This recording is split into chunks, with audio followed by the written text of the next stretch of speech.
En las obras literarias, el tema de las promesas seduce a los autores debido a que, en tanto que son una suerte de juramentos inquebrantables, obligan a los personajes en las historias a hacer hasta lo imposible para poder llevar a buen fin el cumplimiento de una promesa.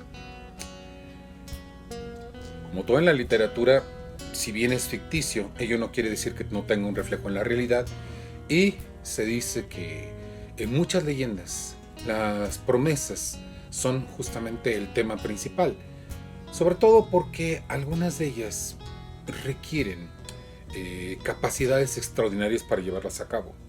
Desde las humildes mandas que se hacen para poder cumplir algo a la Virgen, a Dios o a quien deseen prometerlo, hasta los juramentos que van más allá de la vida que conocemos. Sin embargo, eso les quedará claro cuando terminemos de ver la leyenda del día de hoy. Nuevamente deseo darles las gracias por este favor que están haciendo al canal al quedarse con nosotros, al estar semana con semana escuchando algunas de las leyendas que preparamos para ustedes. Les comento que ya dentro de poco tendremos listas las redes sociales, puesto que ya está prácticamente a punto. Comenzaremos con una y después iremos ampliándonos a otra en este sentido. Y sin más preámbulo, y nuevamente esperando que sea de su agrado, tenemos aquí una nueva leyenda que nos hace nuevamente esta tentadora invitación, a la cual les hago llegar todas las semanas. Sean bienvenidos a las sombras.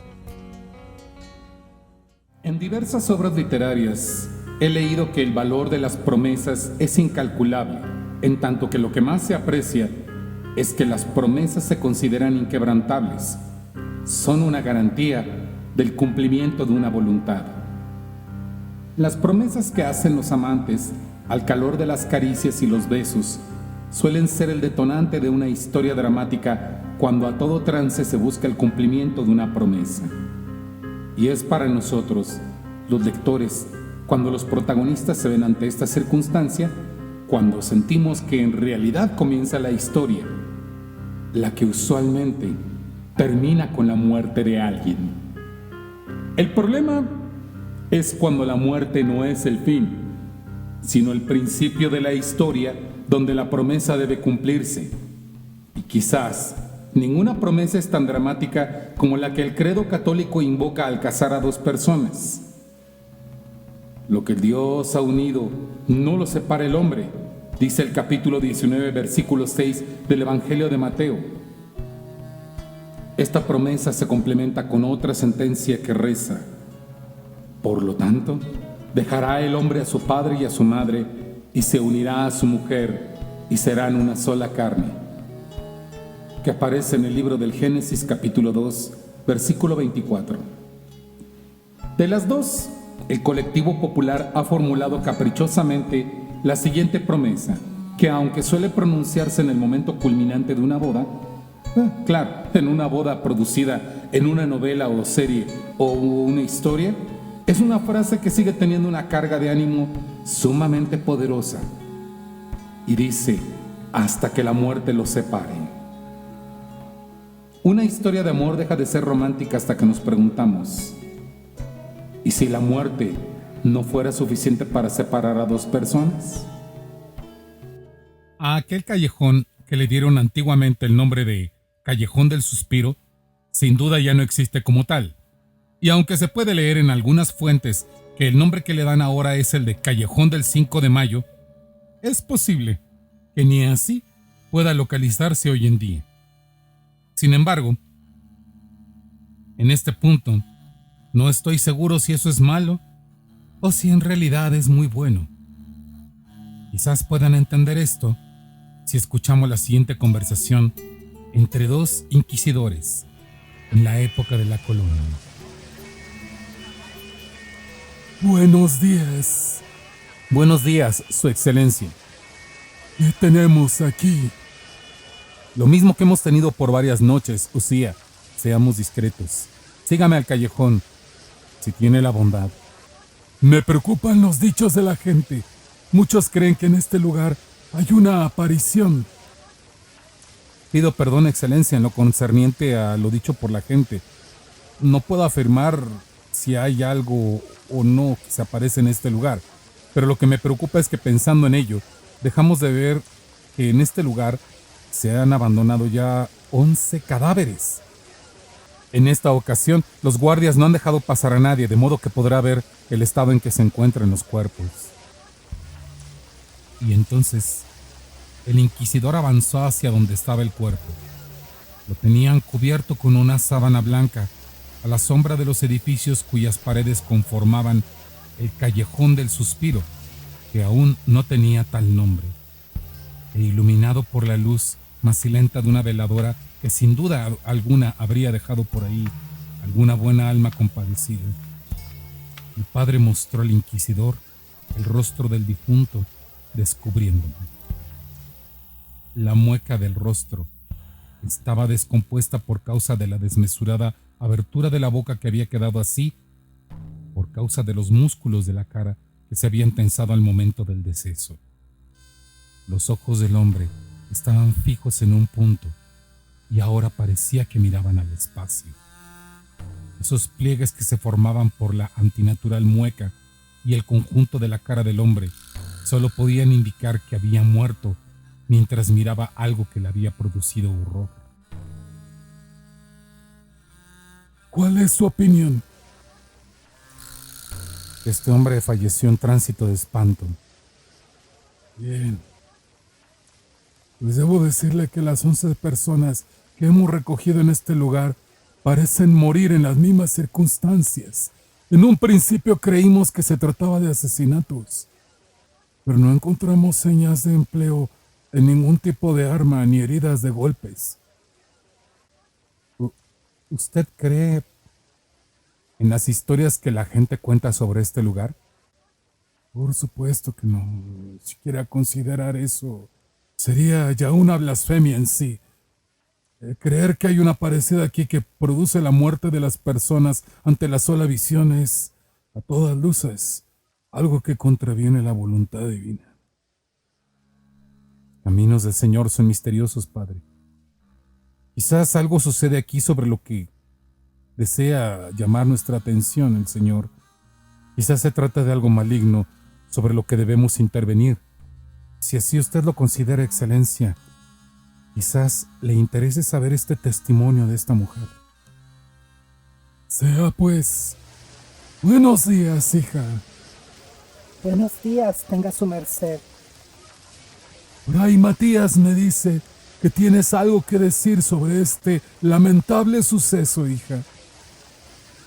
Tal es su merced. Pues bien, te escucho. Ave María Purísima. Sin pecado concebida. Puedes comenzar ahora. He sabido, padre, que en este callejón se dice que quien entra en él a altas horas de la noche no ha de salir por causa de una aparición que puede verse en este lugar, en la cual corresponde a una mujer. ¿Sabes quién es esa mujer? Se llamaba Doña Anunciación Avelar.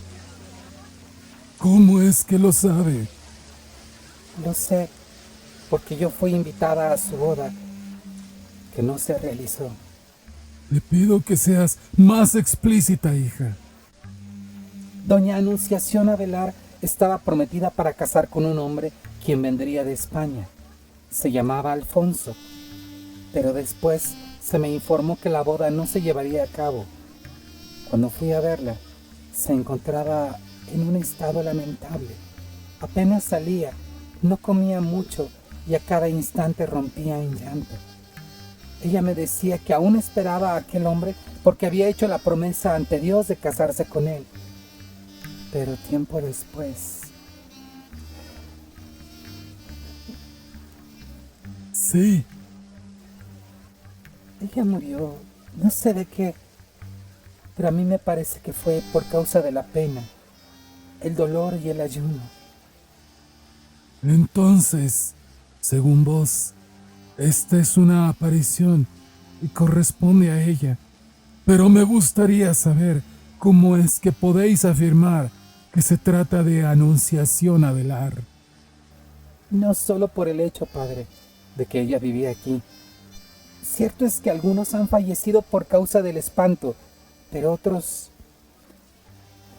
hemos podido verla. Y su vestido, su semblante y sobre todo ese profundo suspiro que emite cuando se le ve. Todo eso, padre, no corresponde sino a quien en vida llevaba el nombre de Anunciación Abelar.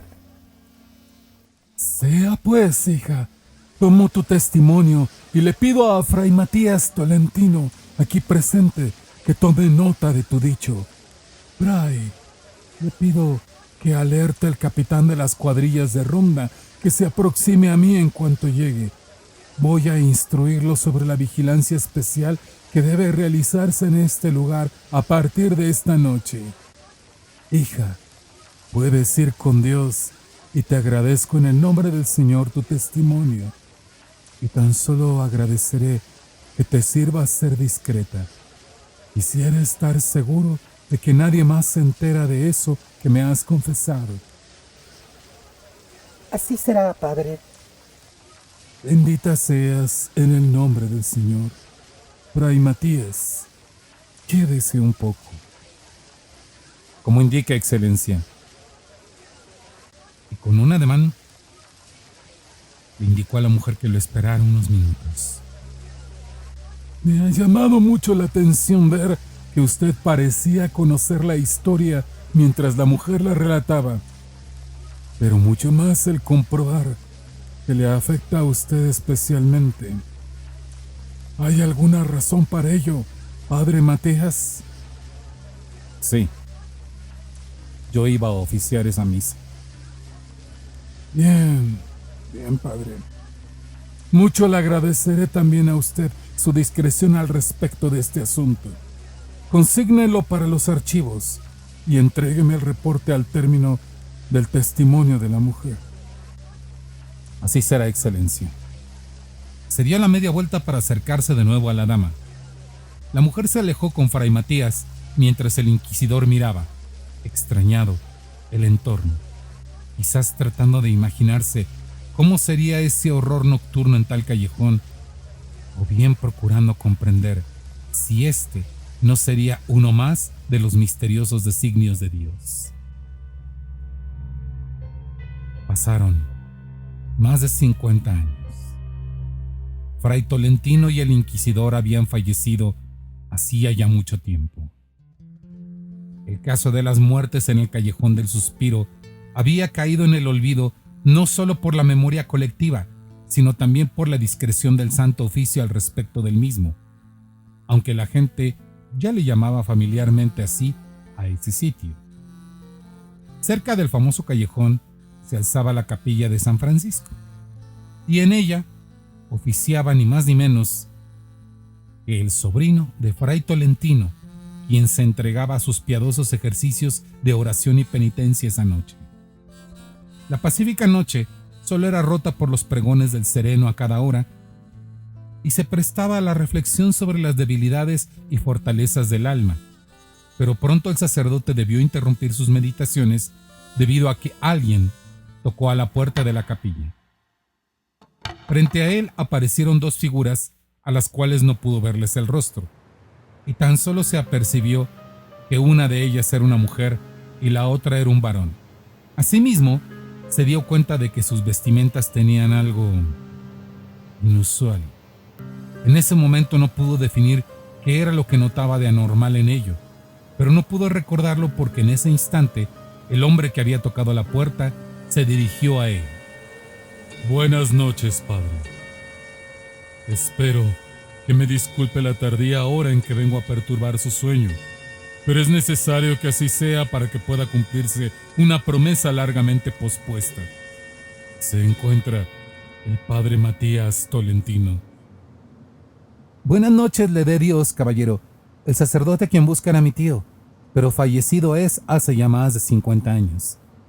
Por gracia de Dios tuve la fortuna de venir a servir en esta capilla, justo donde mi tío sirviera al Señor hace muchos años. supongo que el Señor podrá decirme qué requería de mi difunto tío, a quien Dios tenga en su santa gloria. Pues lamento la partida de este mundo de su señor tío, y le extiendo mis condolencias, padre. Su tío sabía que había empeñado mi palabra de casamiento a una mujer, y hoy, después de muchos años, por fin puedo cumplir mi palabra, pues he regresado de España solo para ello. Celebro que sea usted un hombre de palabra, aunque sin duda la novia y vos deben tenerse mucha lealtad para desear celebrar este enlace después de tantos años. Dejará el hombre a su padre y a su madre, y se unirá a su mujer y serán una sola carne. ¿No acaso dice así la Biblia, padre? Tal es, hijo mío, y en efecto, es un juramento. Y como tal, deseo honrarlo, padre. En realidad, lamento que no sea el padre Matías quien pueda unirnos. Sin embargo, merced a esta circunstancia y toda vez que usted comprende que el tiempo es poco, ¿no querría usted hacer la gracia de casarnos? Si así lo deseáis, mañana puedo... Disculpe, padre, si no fuera impertinencia de mi parte, quisiera que su merced pudiera hacerlo ahora mismo, toda vez que es necesario que se cumpla el plazo de este juramento. De otro modo, no nos será posible descansar en paz. El sacerdote, muy azorado y a la vez conmovido por la historia de este juramento, se dispuso a prepararse para el sacramento en medio de la desierta soledad de la capilla. Se atavió con las prendas sacerdotales para tal efecto, y la improvisada ceremonia dio comienzo con la muda presencia del Cristo y los santos como testigos del enlace. Durante la celebración de la boda, nunca pudo ver el rostro de ninguno de los dos, y cuando llegó el momento culminante de citar las palabras bíblicas para esta ocasión, el padre se detuvo. ¿Y vuestros nombres son? El de ella es Anunciación Avelar. El mío es Alfonso García de Quevedo. Pues bien, Anunciación y Alfonso, lo que Dios ha unido, no lo separe el hombre, y que se cumpla con este voto hasta que la muerte los separe. Oh Padre, muchas gracias. Pero es un hecho que la muerte no nos separará ahora, sino todo lo contrario. Gracias por esta merced y que nuestro Señor os la tenga en cuenta. Ahora podremos descansar. En aquel momento, la novia levantó el velo y en vez del rostro de mujer que el sacerdote esperaba ver, lo que apareció ante sus ojos fue un cadavérico cráneo que abría sus maxilares como si fuera a besar a don Alfonso con un par de labios que ya no estaban ahí. El sacerdote huyó de ahí empavorecido y no abrió la puerta de sus estancias hasta el día siguiente. No comprendía la razón de lo que acababa de ver.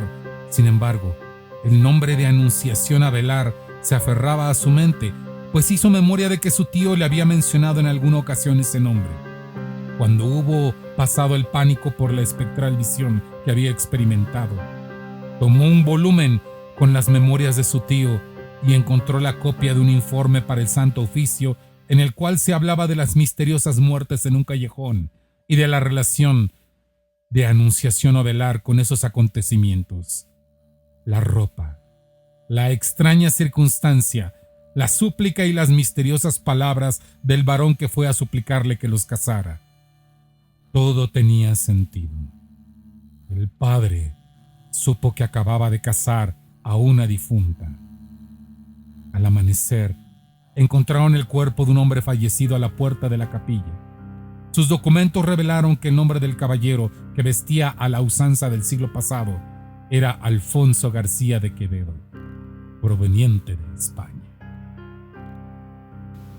Es posible que mi auditorio no esté muy de acuerdo, pero para mí esta es una de las más extraordinarias historias de amor que he podido conocer. Es el juramento más insólito que puede brindarse en medio de las palabras tiernas y las caricias fugitivas. Pero también estoy seguro que la historia del Callejón del Suspiro es la historia del más sombrío de los juramentos y a la vez la ocasión de reflexionar. Si hay vida más allá de la muerte, seguro el amor también se encontrará ahí, donde las sombras se confunden y la vida es solo una ilusión.